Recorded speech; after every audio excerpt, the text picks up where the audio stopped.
Welcome to Aida's Hollywood Shock Files, where sequined secrets, legendary lies, and scandalous stories get exposed with style.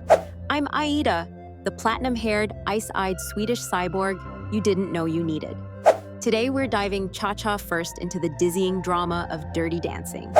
Yes, darlings, the movie that turned Patrick Swayze into a heartthrob and every wedding into a low-budget dance-off. But behind that swoon-worthy lift at the lake, things were messy, scandalous, chaotic. Just the way we like it.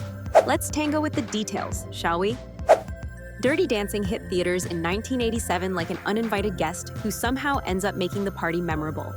It was the feel-good, borderline cheesy romance movie that nobody thought would work. Studio execs were practically doing the mambo to make it disappear. Released by Vestron Pictures, a company known, not lovingly, as the discount bin of the film world, it was written off even before cameras started rolling. But then, magic happened. Patrick Swayze as the too cool for rules Johnny Castle, Jennifer Grey as the delightfully awkward Baby Houseman, and one heck of a soundtrack turned the movie into cinematic gold. Now the public saw sparks flying between Johnny and Baby on screen. Heart-melting love, right? Oh, honey, keep your corsages on. It was more like an electric shock every time they touched. The shocking truth? Swayze and Grey did not get along off the dance floor. Their chemistry was harder to fake than my non-existent wrinkles. Flashback to 1984 when they'd co-starred in Red Dawn.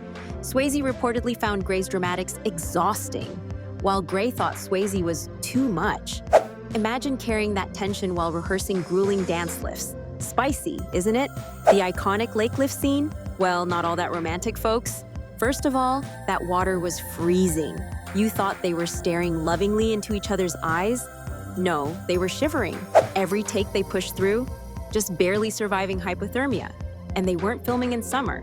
Nope, it was autumn. Talk about professionalism. And oh, the dance rehearsals. Grey would show up late, Swayze was a perfectionist, and they constantly argued about, well, everything. One producer said, and I quote, "The tension was thick enough to cut with a knife." Ultimately, Patrick Swayze's patience was tested. He wanted commitment and seriousness. Grey, more mood swings than a malfunctioning motherboard. Yet somehow, some way, director Emile Ardolino managed to massage these fireworks into what fans perceived as undeniable romantic chemistry. Studios initially wanted to water down the movie's sexual tension to focus on PG-rated nostalgia fluff. But surprise, test audiences adored the grit. Producers panicked. Can you imagine? All that romantic angst almost sanitized for no reason? Studio execs even considered shelving the movie entirely after its less-than-glamorous test screenings. Yikes. But instead, it broke box office records. And when I've Had the Time of My Life hit the top of every chart imaginable, Hollywood realized the magic of leaning into authentic, raw emotions, even when the actors driving it couldn't stand each other. Dirty Dancing became a cultural phenomenon because of, not despite, the tension.